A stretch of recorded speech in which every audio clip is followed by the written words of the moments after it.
Hello friends, आशा करुँच आप समस्त बहुत बढ़िया थे। तो जदि मो चैनल को सब्सक्राइब करना प्लीज़ टी सब्सक्राइब कर दिंतु आ लाइक शेयर करेंगे आ शेयर भी करदे जेहेतु मो यूट्यूब रे एते भी सब्सक्राइबर नहांती नुआ YouTube channel. So please subscribe and like and share. तो दिने कौन है आम जाइलु रिशुदीपा घर को।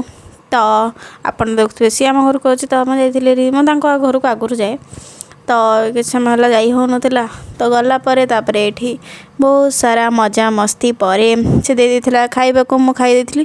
के जाने घरे कौन अच्छी घर अल्प खाइबा पूरा बिना पियाज रसुण खाइबा होची। आ बिना पियाज रसुण रे घर अल्प खाइले ही मो पेट पूरा फुल हो जाए। माने पता नहीं कौन एमती आओ।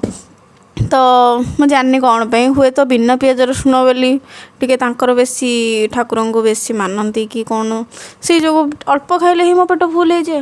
भाविलु घर बस बोर लगुच, बहुत ही बोर लगुच। तो बाहरी गलु गाड़ी धरिकी बुलवाई बुलिलु बुलिलु बुलिलु बहुत समय बुलाबुली कला तापर पात्रपड़ा भिटू टिके पलैलु। भिटू रे ये बसिक जिनस पत्र टिके देखुलु। ये बक्स गुरा देखिए सतरे बहुत हस लगुच। आगुरी से छुआ बेले बक्स देखा बहुत इच्छा बट एबे इंटरेस्टिंग लगुनि। सब बस एमती वीडियो देखी दौचु। एमती ही किसी दिन प्लीज